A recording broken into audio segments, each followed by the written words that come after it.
Assalamualaikum warahmatullahi wabarakatuh.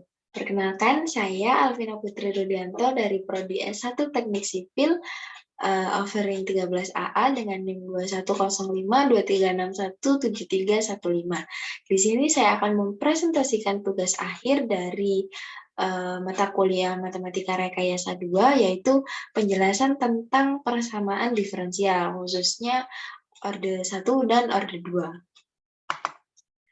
Nah, yang pertama ada definisi dari persamaan diferensial itu sendiri.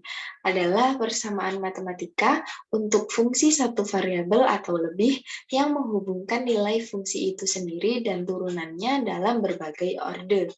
Persamaan diferensial memegang peranan penting dalam rekayasa, fisika, ilmu ekonomi, dan berbagai macam disiplin ilmu lainnya. Nah, yang selanjutnya adalah peran persamaan diferensial dalam teknik sipil, yaitu untuk menentukan simpangan horizontal tingkat pada sebuah bangunan. Bangunan bertingkat ya ini. Apabila bangunan itu mempunyai struktur MDOF, maka model matematika yang terbentuk adalah sistem persamaan diferensial linear atau SPDL. Nah, kembali ke sini ya, apa sih struktur MDOF itu? Struktur MDOF adalah struktur yang mempunyai N derajat kebebasan atau struktur dengan derajat kebebasan yang banyak atau juga bisa disebut dengan multi degree of freedom MDOF. Nah, kita berlanjut. SPDL merupakan kumpulan dari persamaan diferensial linear yang sering digunakan untuk melukiskan suatu persoalan di kehidupan nyata ke dalam model matematika. Nah, yang selanjutnya adalah persamaan diferensial orde 1 atau orde pertama. Nah, di orde pertama ini adalah terdapat fungsi yang hanya bergantung kepada satu variabel saja. Satu variabel tersebut biasanya bernilai X ya. Jadi hanya bernilai atau bergantung pada nilai X saja. Nah, di sini ada bentuk umum orde 1 yaitu dy per dx ditambah p x y sama dengan qx. Ya, dari situ himpunan semua fungsi y yang terdapat di y sini yang ketika disubstitusikan ke dalam persamaan dan menjadikan persamaan tersebut benar, disebut dengan solusi umum dari persamaan diferensial.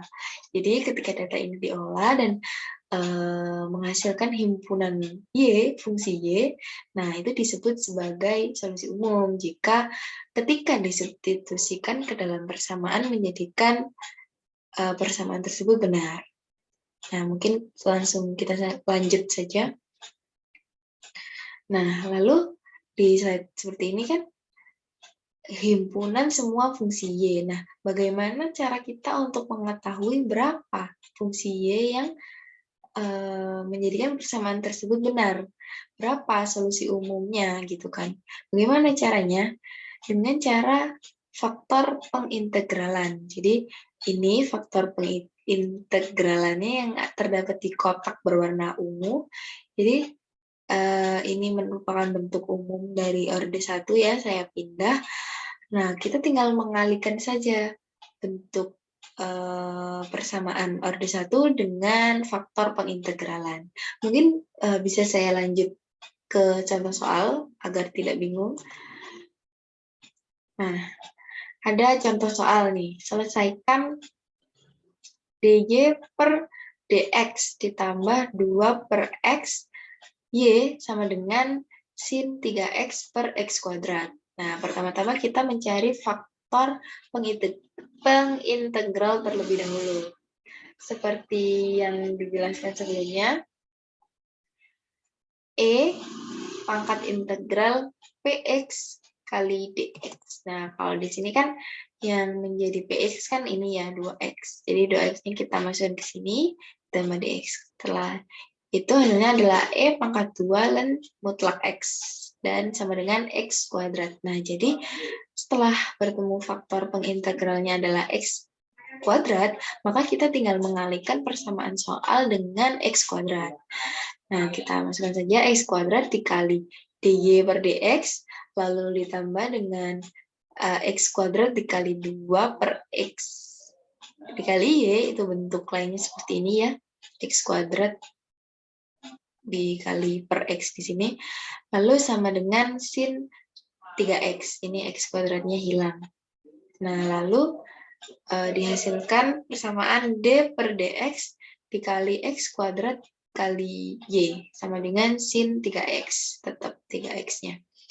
Lalu diolah kembali menjadi X kuadrat dikali Y sama dengan integral dari sin 3X dikali dx, sama dengan minus 1/3 cos 3X ditambah C. C di sini adalah konstanta. Nah, sebenarnya sudah selesai sampai di sini, namun yang perlu kita ingat kembali adalah tujuan kita adalah mencari nilai Y, gitu kan. Di sini tadi himpunan untuk semua fungsi Y, maka tinggal kita olah kembali agar menjadi Y saja. Nih, ini bisa kita pindah ruas sehingga ruas kanan dibagi dengan X kuadrat atau juga bisa dikali dengan X pangkat min 2. Jadinya hasilnya Y sama dengan minus 1/3 X pangkat min 2 dikali cos 3X ditambah C X pangkat min 2, di mana C adalah konstanta. Nah, lalu yang selanjutnya kita akan lanjut membahas tentang persamaan diferensial orde 2. Nah, di sini ada bentuk umum dari persamaan diferensial orde 2 atau persamaan diferensial bisa disingkat dengan PD. Nah, ini ada bentuk umum PD orde 2, yaitu Y double aksen ditambah PX Y aksen ditambah GX dikali Y sama dengan RX. Nah, di sini PX dan GX disebut sebagai koefisien. Jika nilai Rx sama dengan 0, maka persamaan diferensial di atas disebut sebagai homogen. Namun, jika sebaliknya, yaitu nilai Rx tidak sama dengan 0, maka disebut sebagai persamaan non-homogen. Nah, di bawah ini dengan kotak yang kedua ini merupakan bentuk umum dari persamaan diferensial orde 2 yang homogen, yaitu Y double aksen ditambah A dikali Y aksen ditambah B dikali Y sama dengan 0, di mana A dan B merupakan konstanta sebarang dengan koefisien yang konstan. Nah, lalu bagaimana untuk menyelesaikan persamaan ini? Solusi homogennya ini merupakan bentuk umum ya. Saya pindah, saya salin ini sama. Caranya adalah dengan mengasumsikan nilai Y sama dengan E pangkat Rx. Ya, ini asumsi kotak pink ini dimasukkan atau disubstitusikan kepada kotak berwarna ungu atau ungu kebiruan. Nah, dari persamaan Y sama dengan E pangkat Rx, kita dapat mengetahui bahwa Y aksen adalah RE pangkat Rx dan Y double aksen adalah R kuadrat dikali E pangkat Rx. Nah, lalu langsung saja kita masukkan ya ke sini. Ini Y double aksennya R kuadrat dikali E pangkat Rx, kita masukkan, terus A-nya turun, Y aksennya dimasukkan, ditambah B, Y-nya dimasukkan sama dengan 0. Lalu bisa kita lihat ini ada E pangkat Rx di setiap sukunya, kita bisa keluarkan, sehingga E pangkat Rx dikali R kuadrat ditambah AR ditambah B sama dengan 0. Nah, di sini E pangkat Rx tidak mungkin 0, sehingga yang 0 adalah R kuadrat ditambah AR ditambah B sama dengan 0. Nah, seperti itu. Ya, sekian penjelasan dari saya. Kurang lebihnya mohon maaf. Wassalamualaikum warahmatullahi wabarakatuh.